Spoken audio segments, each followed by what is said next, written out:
అందరికీ హాయ్ అండి. Welcome to my channel. నేను మీ ప్రవీణ. ఈరోజు వీడియోలో తులసి మొక్క గురించి చెప్పబోతున్నాను. అలాగే మన ఇంట్లో తులసి మొక్క కుండీల్లో పెంచుకున్న, అలాగే నేల మీద పెంచుకున్న ఏ విధంగా సదుపాయం చేసుకుంటే మనకి ఎక్కువ కాలం తులసి మొక్క గుబురుగా పెరిగి పురుగు పట్టకుండా నీట్గా కనిపిస్తూ బాగా పెరగడానికి కారణాలు ఏంటనేది కొన్ని మీకు ఈ వీడియోలో చూపిస్తాను. మనకి ఏ ప్లేస్లో ఉన్నా, ఎలా ఉన్నా సరే ఇంటి ముందు తులసి మొక్క అనేది మనకి ఆనవాయితీగా వస్తుంది కదా. ఇంట్లో ఎప్పుడు కూడాను మనం పూజ చేసే ముందు కూడాను, ఇంట్లో పూజ గదిలో పూజ చేసే ముందు మనం ముందుగా పూజించేది తులసి కోటనే. అది మనం తులసి కోటలో వేసుకున్న మొక్కైనా, లేదనుకుంటే నేల మీద వేసుకున్న మొక్కైనా సరే, అంటే ఒకేసారి మామూలుగా మనం ఏ సదుపాయం చేయకపోయినా సరే నీట్గా వచ్చేస్తుంది, అది వేరే లెక్క. కాకపోతే ఏంటంటే ఎప్పుడైనా సరే మంచిగా పెరిగిన దాన్ని ఇంకా అది అలాగా కొనసాగాలన్నా, బాగా పురుగు పట్టకుండా నీట్గా ఉండాలన్నా, ఆకులు బాగా చిగురించాలన్నా, పొడవుగా పెరగాలన్నా, లేదంటే గుబురుగా పెరగాలన్నా కొన్ని జాగ్రత్తలు తీసుకుంటే గనక మన ఇంట్లో తులసమ్మని చాలా బాగా మనం పెంచుకోవచ్చు. ఎప్పుడు కూడాను తులసమ్మకి నీరు అనేది ఎక్కువగా ఉండాలండి. దానికి తోడుగా మనం పురుగు పట్టకుండా కూడా చూసుకోవాలి. పురుగు పట్టకుండా చూసుకోవాలని ఎందుకంటున్నానంటే, ప్రతి ఒక్క మొక్కకి కూడాను పురుగు అనేది పడుతుంది. అది ఎలా పట్టకుండా ఉండాలంటే, మనం మొక్కకి చుట్టుపక్కల కూడా ఎప్పుడు కూడాను శుభ్రంగా ఉంచుకోవాలి. అంటే నేను చెప్పిన దాంట్లో తులసి మొక్కనే కాదు, ఏ మొక్కకైనా సరే, అంటే నీళ్ళు లేకుండా బ్రతికే మొక్కలైనా, లేదంటే మామూలుగా నీళ్ళు పోసి పెంచుకునే మొక్కలైనా, ఏ మొక్క అయినా సరే మనం నీట్గా పెంచుకోవాలనుకుంటే కనుక, శుభ్రంగా అవి ఆ మొక్కలు పెరగాలనుకుంటే కనుక చిన్న జాగ్రత్తలు తీసుకుంటే సరిపోతుంది.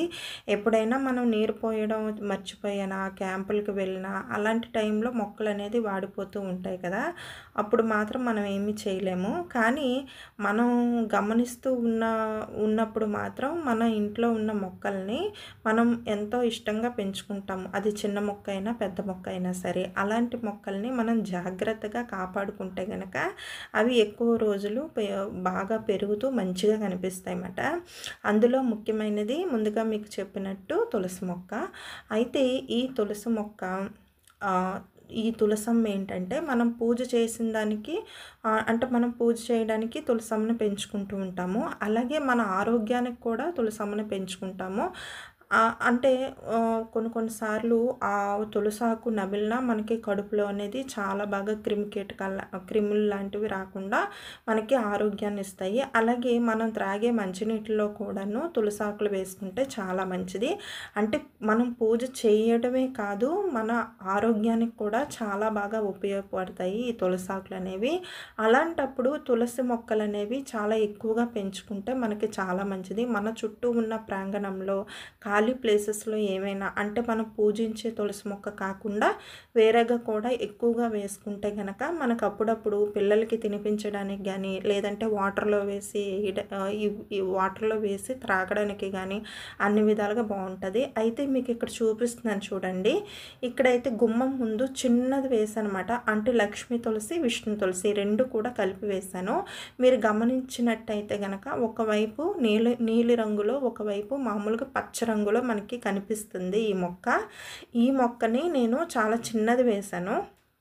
అంటే మామూలుగా ఎప్పుడైనా సరే ఇలాగ మీకు ముందుగా చెప్పినట్టు ఏవైనా పిల్లలకి తినడానికి కానీ, లేదనుకుంటే వాటర్లో వేయడానికి కానీ సపరేట్గా ఉంటుందని చెప్పి వేశాను. కానీ రోజుకి ఇది పెద్దదయ్యే కొలది కొంచెం పూజ చేయడం అయితే స్టార్ట్ చేశాను. ఇంకా తెంపడం అయితే మానేస్తాము.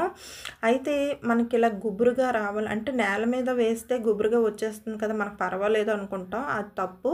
మనం నేల మీద వేసినా, కుండీల్లో వేసినా సరే తులసి మొక్క అనేది శుభ్రంగా ఉండాలి, బాగా గుబురుగా కనిపించాలి, పొడవుగా పెరగాలంటే కనుక ఈ చిన్న టిప్స్ అనేవి పాటించండి. నేను ఇప్పుడు కట్ చేస్తున్నాను చూడండి వేళ్ళతో. ఈ కంకెలు అనేవి మనకి పొడవుగా, అంటే విత్తనాలతో పాటు పొడవుగా వస్తాయి కదా కంకెలు, చూస్తున్నారు కదా. అలాంటివి ఎండిపోతాయి కదా కొన్ని అనేవి. ఆ ఎండిపోయిన దాన్ని ఏంటంటే ఎప్పటికప్పుడు వారానికి ఒకసారి మనం కట్ చేసి తీసేయాలి. వారానికి ఒకసారి అయినా సరే మనం శుభ్రంగా స్నానం చేసి, అంటే పూజ చేసిన దానికైతే మాత్రం మనం శుభ్రంగా స్నానం చేసి శుద్ధయ్యి అప్పుడు ఇవి కట్ చేసుకోవాలి. లేదు అనుకుంటే గనక మామూలుగా వాడుకోవడానికి పెంచుకుంటున్నాము అనుకుంటే గనక మనం ఎప్పుడైనా కట్ చేసేసుకోవచ్చు. సిజర్‌తోనైనా కట్ చేసేయొచ్చు, మామూలుగా వేలుతోనైనా కట్ చేసేయొచ్చు. ఏవైతే ఈ కంకెలు ఉన్నాయో వీటికి ఫుల్‌గా విత్తనాలనేవి ఉంటాయన్నమాట. అవి బాగా అంటే పచ్చిగా ఉన్నప్పుడు మనం తెంపకూడదు. బాగా డ్రై అయిపోయిన తర్వాత విత్తనాలనేవి రెడీ అయిపోయి అంటే కొన్ని సార్లు మనం అవి తెంపకుండానే ఆ విత్తనాలనేవి జారి కిందన పడిపోతూ ఉంటాయి. అలాంటప్పుడు మనం ఇంకా దానికున్న పుల్ల ఉంటుంది కదా! ఆ పుల్లనేది విరిచేసి పడేయాలి పక్కన. ఇక్కడ చూపిస్తున్నాను చూడండి. ఇలా మనకి ఎక్కడైతే ఎండిపోయిన పుల్లలుంటాయో అవన్నీ కూడాను తీసేయాలి. ఎండిపోయిన ఆకులు గానీ, పుల్లలు గానీ ఇవన్నీ కూడాను ఇలాగ ఎప్పటికప్పుడు క్లీన్ చేసుకోవాలన్నమాట. ఇలా క్లీన్ చేసుకోవడం వల్ల మంచిగా ఎదుగుతున్న చిగురు పెడుతున్న ఆకులు ఏవైతే ఉన్నాయో, మొదళ్ళు ఏవైతే ఉన్నాయో అవి పాడవకుండా ఉంటాయన్నమాట. లేదనుకుంటే మొత్తం మొక్కంతా కూడా స్ప్రెడ్ అయిపోయి పాడైపోతుంది. ఇంకోటేంటంటే వీటిలకొచ్చిన విత్తనాలని చెప్పాను కదా! కంకెలు అవి అంటే వేరేగా పడేయకుండా ఎక్కడైతే మన చుట్టుపక్క ప్రాంగణంలో మంచి ప్లేస్ ఉంటుందో అక్కడ వేసేస్తే కనుక మళ్ళీ చిగురు పెట్టి వేరే మొక్కలనేవి మనకి పుడతాయి. ఇక్కడ ఈ చెట్టు చూడండి ఇలా ఊపుతున్నానా, వారానికి ఒకసారి ఇలా మనం కదిలించడం వల్ల పైనున్న ఎండిపోయిన అంటే చుట్టుపక్కల గానీ, పైన గానీ ఏమైనా ఈ మొక్కకి ఎండిపోయిన ఆకులుంటే గనక మనకి కిందన పడిపోతాయి. ఆ కిందన పడిపోయిన ఆకులు కూడాను మనం వెంటనే శుభ్రం చేసుకుంటే గనక మొక్క ఉన్న ప్లేస్ అంతా కూడాను మనకి నీట్‌గా కనిపిస్తది. అలాగే మొక్క కూడాను చాలా నీట్‌గా మనకి చిగురు పెడుతూ చక్కగా గుబురుగా పెరుగుతుంది. ఇక్కడ చూడండి నేను ఎప్పటికప్పుడు దీపం పెట్టినా, పెట్టకపోయినా సరే ఎప్పటికప్పుడు నీట్‌గా క్లీన్ చేసేసుకుంటాను. ఇక్కడ ఈ కిందన వేసిన మొక్క అయితే మాత్రం ఇక్కడ చూడండి ఇలాగా క్లీన్ చేసేస్తాను. అక్కడ మనం అగరత్తులు గట్టా వెలిగిస్తూ ఉంటాం కదా! ఆ వాటి పుల్లలు లేదంటే ప్రసాదాలు లాంటివి ఇలాంటివి ఉంటాయి కదా! అవి ఎప్పటికప్పుడు క్లీన్ చేసుకుంటే గనక మనకి మొక్కకి ఇంకోటేంటంటే ఇవన్నీ ఉండడం వల్ల చెద కూడా ఎక్కువ పడుతుంది. అంటే ఏం చెద అంటే మనకి చీమలు పుట్టల్లా పెట్టేస్తూ ఉంటాయి కదా! అవి ఎక్కువ పెట్టేస్తాయన్నమాట. దానివల్ల గుల్లగా అయిపోయి ఆ ప్లేస్ అంతా కూడాను చిందరవందర అయిపోద్ది. ఇంక మొక్కంతా కూడా పాడైపోతుంది. ఇంకా అందుకని చెప్పేసి ఇక్కడ చాలా వరకు నేను ఎప్పటికప్పుడు క్లీన్ చేసేస్తూ ఉంటాను నేల మీద. అలాగే కుండీలో వేసిన మొక్కలను కూడా అలాగే చేసేస్తాను. ఇక్కడ చూడండి మొదల నుంచి మనకి ఈ విధంగా మనం క్లీన్ చేసుకుంటే గనక మొక్క అనేది చాలా నీట్‌గా పెరుగుతది. మొక్క అనేది పాడవకుండా ఉంటుంది. నెక్స్ట్ వచ్చేసి ఈ పక్కన చూస్తున్నారు కదా! ఈ మొక్కలన్నీ కూడాను ఇంకా తులసి మొక్క దగ్గర వేస్తే బావుంటదని చెప్పేసి చిన్నది వేశాను. ఈ పసుపు పువ్వుల మొక్క సింహాచలం నుంచి తీసుకొచ్చి వేశానన్నమాట. ఇంక ఇక్కడ ఇదంతా కూడాను స్ప్రెడ్ అయిపోయింది చూడండి. చక్కగా యెల్లో కలర్ పసుపు రంగు పువ్వులతో మనకి చక్కగా నీట్‌గా కనిపిస్తుంది కదా! తులసి మొక్క దగ్గర. అంటే మనకి తులసి కోటకి పెట్టకపోయినా పువ్వులు పెట్టకపోయినా మనకి నేల మీద చూసేటప్పటికి చాలా నీట్‌గా కనిపిస్తాయి అని చెప్పేసి ఇలా పెట్టాను. ఇక్కడ మీరు గమనిస్తున్నట్టయితే పక్కనంతా కూడాను పచ్చ రంగు, అలాగే ఇటువైపు ఎడమ పక్కనంతా పచ్చ రంగు, కుడివైపునంతా నీలి రంగు అంటే విష్ణు తులసి, లక్ష్మి తులసి 2 కలిపి వేశాను. ఈ 2 రంగులు కలిసి మనకి ఈ విధంగా ఎడమవైపు, కుడివైపు కూడాను 2 కలర్‌లో కనిపిస్తాయి అన్నమాట. ఇక్కడ చూడండి మొత్తం డీటెయిల్‌గా మొత్తం అంతా కూడాను మీకు చూపిస్తున్నాను. ఇలా 2 మొక్కలు కూడా జాయింట్ చేసి ఇలాగా వేసానమాట. దానివల్ల ఏంటంటే కలిసి ఇలాగా మనకి ఈ 2 రంగుల్లో గుబురుగా కనిపిస్తుంది. అంటే బాగా అబ్జర్వ్ చేస్తే మనకి 2 వైపులా కూడా కనిపిస్తది. ఇక్కడ ఎడమ వైపు పచ్చ రంగు, కుడివైపు నీలి రంగు 2 కలిపి విష్ణు, లక్ష్మి మూర్తి స్వరూపాలలాగా నేను భావిస్తున్నాను. అలాగే ఏంటంటే మనం వర్షం పడేటప్పుడు మొత్తం అంతా నీట్‌గా అయిపోతాయి. అంటే ఎక్కడైనా డస్ట్ లాంటిది ఉన్నా పోతది. అలాగే మనకి కొత్తగా చిగురు పెడుతుంది కదా! అలాంటప్పుడు ఇంకొంచెం నీట్‌గా చేసుకుంటే కనుక మొక్క బాగుంటుంది. ఇక్కడ చూస్తున్నారు కదా! తాడైతే సెంటర్‌లో కట్టాను. అంటే బాగా గుబురుగా అయిపోయి విచ్చుకుపోయిందన్నమాట మొక్క అంతాను. ఇంకా అలా కాదని చెప్పేసి సెంటర్‌కి కట్టాను మొక్కకి. కట్టడం వల్ల ఇలాగే ఈ విధంగా చక్కగా కనిపిస్తుందన్నమాట. ఇంకా ఈ మొక్కకి చుట్టుపక్కల మీకు ముందుగా చెప్పినట్టు ఈ పసుపు రంగు పువ్వులు, అలాగే ఈ పక్కన పొడవుగా ఉన్నాయి కదా మొక్కలు, అవి బ్లూ కలర్ పువ్వులు అనేది పూస్తాయి. వాటి పేరు తెలియదు నాకు. అయితే ఎప్పుడైనా సరే ఈ పువ్వులు ఏంటంటే పూసేటప్పుడు మనకి చక్కగా మనకి తులసి కోట దగ్గర విచ్చుకొని చాలా బాగా నీట్‌గా కనిపిస్తాయి. అయితే మామూలుగా వాడుదాము వేరేగా వాటర్‌లోకి వాటిల్లోకి వాడుదామని చెప్పేసి చిన్నది వేశాను. కానీ ఎప్పుడైతే ఇంత గుబురుగా చాలా చక్కగా అయిందో ఇంకా తెంపడం మానేసాయి. మామూలుగా ఏవైనా అగరత్తులు గానీ, ధూప్ స్టిక్స్ లాంటివి గానీ వేసుకొని దండం పెట్టుకుంటున్నాననమాట. అయితే ఇంకిక్కడి వరకు ఇలా అయిపోయింది కదా! ఇంకా కుండీలో కూడా మనం వేసుకునేవి అవి కూడా మనం జాగ్రత్తగా ఉంచుకోవాలి.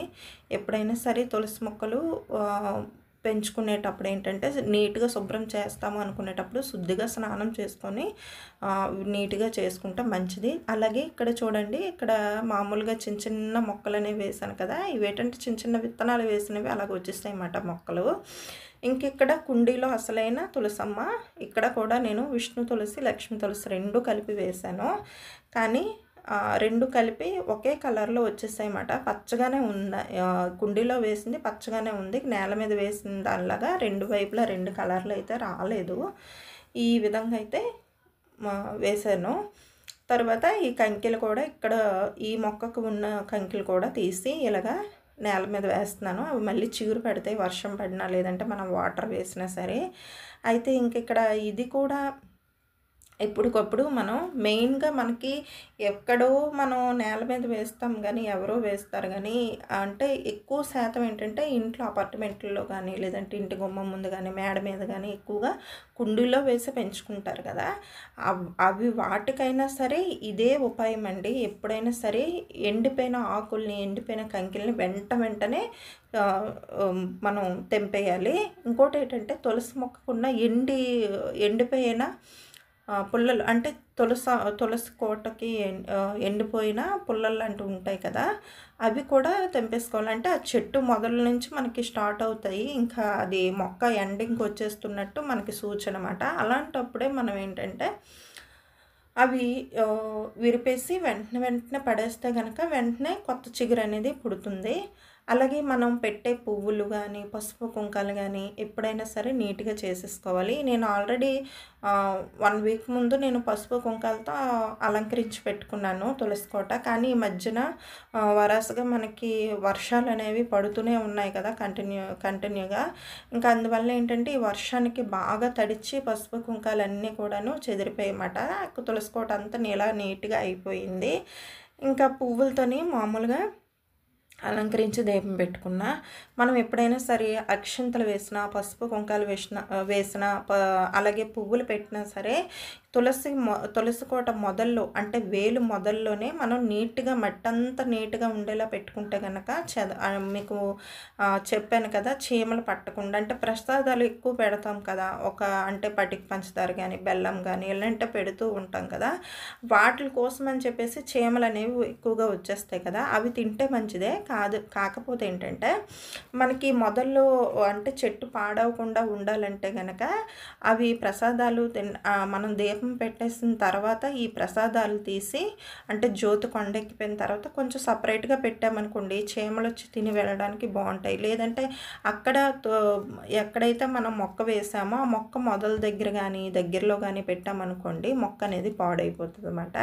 అంటే జ్యోతి కొండెక్కే వరకు దీపం కొండెక్కే వరకు మనం చూసుకొని తర్వాత పెట్టుకోవచ్చు. ఇక్కడ మీకు వెంకటేశ్వర స్వామి ఇక్కడ ఫోటో కనిపిస్తుంది చూసారా? ఎప్పుడైనా సరే మనం కుండీలో మొక్క వేసాము అంటే గనక విష్ణుమూర్తి కానీ అంటే కృష్ణుడిది కానీ వెంకటేశ్వర స్వామిది కానీ ఏదో ఒకటి నరసింహమూర్తిది కానీ ఏదో ఒకటి చిన్న విగ్రహం అనేది లేదంటే చిన్న ఫోటో అయినా పర్వాలేదు ఇలా పెట్టేసేయండి. ఈ పెట్టడం వల్ల చాలా మంచిది. అయితే ఇంకా ఏంటంటే ఈ విధంగా అయితే మనం క్లీన్ చేసుకోవాలి. ఇంకొక విషయం ఏంటంటే నేను ఎప్పుడు కుండీలో వేసినా మనిషంత ఎత్తు మనకి మొక్క అనేది నాకు ఎప్పుడు కూడాను ఎక్కువగా బాగా పెరిగిపోతుందన్నమాట. కుండీలో వేసిన మొక్క ఎప్పుడైనా సరే నాకు గుబురుగా కొంచెం సాధారణంగా ఎప్పుడో గుబురుగా కనిపిస్తుంది అమ్మవారు తులసమ్మ. మిగతా టైంలో ఏంటంటే చాలా స్ట్రెయిట్‌గా మనిషి అంత పొడవునా పెరుగుతూ ఉంటారు. ఈ విధంగా మనం క్లీన్ చేసుకోవాలి ఎప్పటికప్పుడు. అలాగే తులసి మొక్కలనే కాదు, మనం మొక్కలు వేసేవి ఏవైనా సరే, చిన్నవి కానీ పెద్దవి కానీ, మనం ఎప్పుడైనా ఎండిపోయిన ఆకులున్నా ఏవైనా చిన్న చిన్న పురుగులు లాంటివి వచ్చినా సరే అవి క్లీన్ చేసేసుకోవడం వల్ల కొత్త చిగురు పెట్టడానికి అవకాశం అయితే ఉంటుంది. మొక్కలు అందంగా నీట్గా కూడా కనిపిస్తాయి. ఇది కూడా చూడండి, చిన్నది, చాలా చిన్నది వేసానమాట. ఒక 2 ఆకులతో చిన్న జాయింట్ అయితే వేసాను, మొక్క తీసి పెట్టాను. చూడండి ఎంత బాగా వచ్చిందో ప్లాంట్.